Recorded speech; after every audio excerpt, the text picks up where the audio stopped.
Nahoana no mahatonga anao manaraka an Jesosy? Satria mila zavatra avy aminy ve ianao sa tena tia azy mihitsy?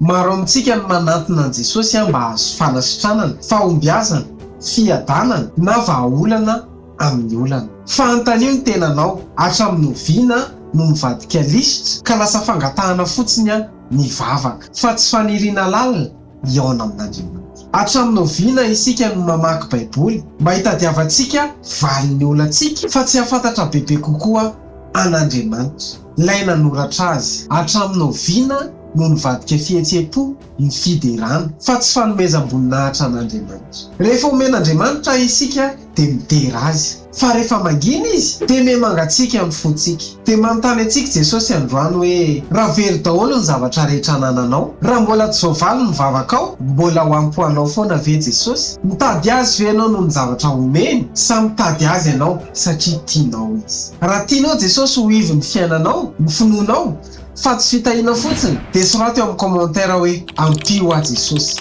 Zarao ity hafatra ity amin'ny namanao, abonneo pejitsika, tahina mihoatra tompoko.